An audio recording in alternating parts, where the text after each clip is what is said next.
Eu sou Arthur Marra, estudante de psicologia e procurando um terapeuta familiar que atenda os Hargreaves. E nesse vídeo eu vou falar sobre a série The Umbrella Academy.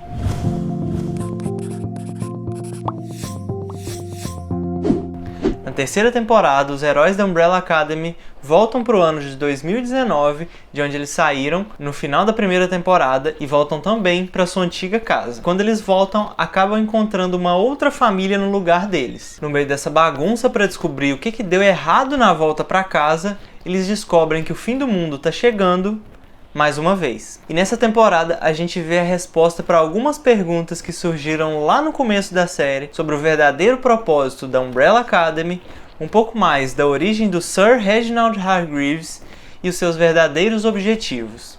Mas uma coisa que ainda não foi resolvida foram os conflitos na família dos Hargreaves. Mesmo que eles sejam super poderosos, vemos que seus problemas às vezes parecem muito com os problemas de uma família normal, e se a gente pensar que desde a primeira temporada até essa última se passaram apenas algumas semanas para eles, faz sentido eles tentarem resolver conflitos familiares até hoje. E dessa vez a gente vê a Alison em busca da sua família que não existe nessa linha do tempo. O Diego tenta conciliar sua vida com um filho que acabou de descobrir que tem. O Victor se encontra com o filho da mulher que amou no passado e que agora está mais velho. O Luther se apaixona de novo e o Klaus tenta se aproximar do seu pai e descobrir mais sobre si mesmo. E enquanto tudo isso acontece, temos uma versão mais funcional da Umbrella Academy, que é a Sparrow Academy, que mesmo que sejam heróis mais habilidosos e funcionem mais como um time, tem outros problemas familiares e talvez até piores que os dos Umbrella. E junto com isso temos outro apocalipse se aproximando na forma de uma bolha brilhante, o Kugelblitz, que vai engolir o mundo inteiro e acabar com todo o universo. E ainda no final das contas, vemos que o plano final do pai que criou as duas famílias, o Reginald, era enfrentar os Guardiões dos Sete Sinos e conseguir resetar o universo para, no final das contas, salvar sua esposa. Mas será que ele foi egoísta por fazer isso?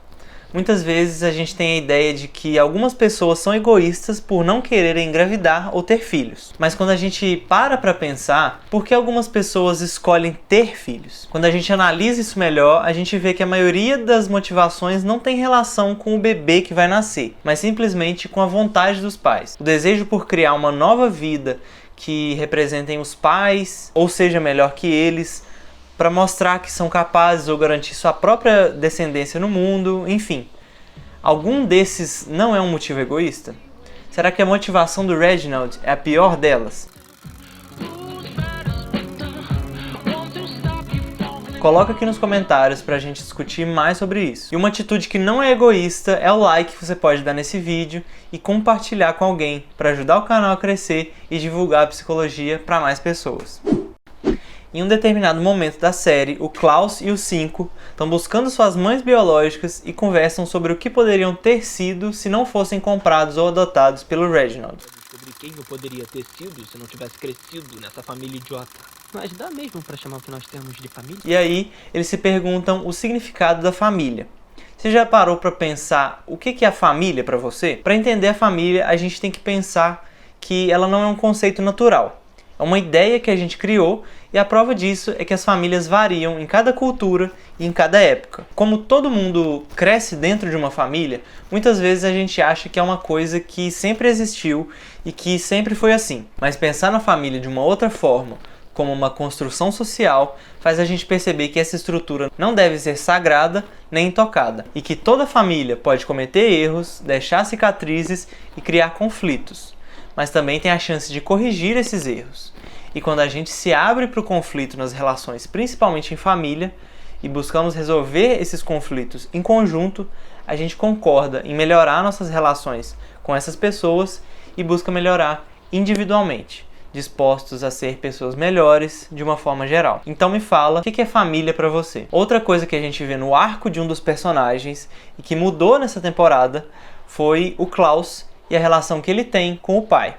Na primeira temporada, ele não consegue controlar os seus poderes e por causa disso e da pressão do próprio pai, ele procura nas drogas uma saída para toda essa pressão. E agora, nessa temporada, ele vai lidar diretamente com esse conflito que ele tem com o pai. Ele encontra uma versão medicada do pai e que parece até mesmo inofensiva, bem diferente da outra versão que conhecemos. e com isso o Klaus embarca em uma aventura com ele para descobrir os seus poderes e ver como ele poderia unir novamente a família em prol do seu último objetivo antes do fim do mundo. Nessa aventura, a gente descobre que o pai dele estava diferente por causa dos remédios que obrigavam ele a tomar e que, na verdade, ele continuava cruel como ele sempre tinha sido. Ele passa a fazer testes com o Klaus para ver os seus poderes como ele fazia antes. O Reginald sempre tratou seus filhos como soldados e nunca como filhos realmente. Toda a fase de cuidado e carinho com seus filhos foi terceirizada por ele através de uma mãe robô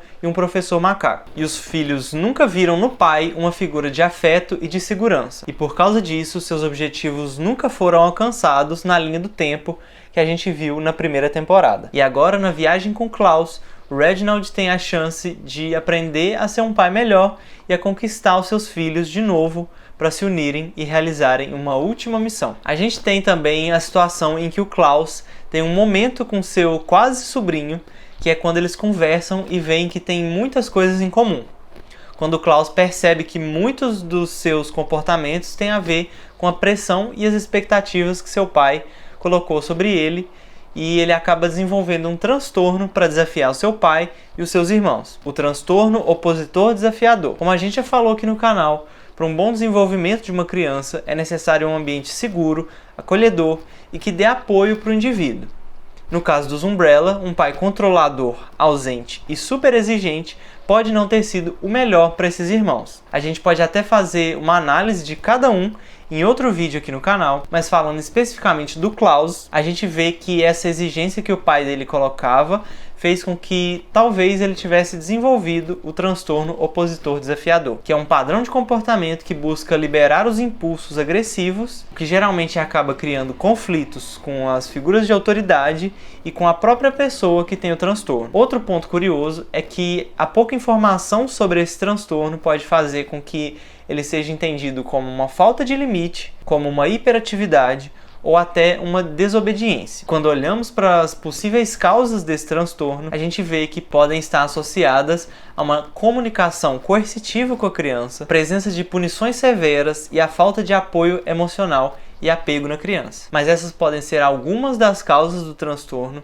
e sempre que a gente fala aqui de algum transtorno, a gente aconselha a buscar um profissional, seja da psicologia ou da psiquiatria, para te ajudar de alguma forma. E nesse vídeo a gente fala um pouco mais sobre a família, mas a gente pode ter mais vídeos explorando os Umbrella e até um pouco mais sobre cada personagem. E se você quiser mais um vídeo sobre super-heróis, pode clicar nesse vídeo aqui do lado e ver o que eu falo sobre um outro time de heróis e os seus problemas. Mas se você quer um vídeo diferente, pode clicar aqui e ver o último vídeo em que eu falo sobre um filme da Netflix e falo sobre as várias discussões que ele traz. Então, muito obrigado e até a próxima.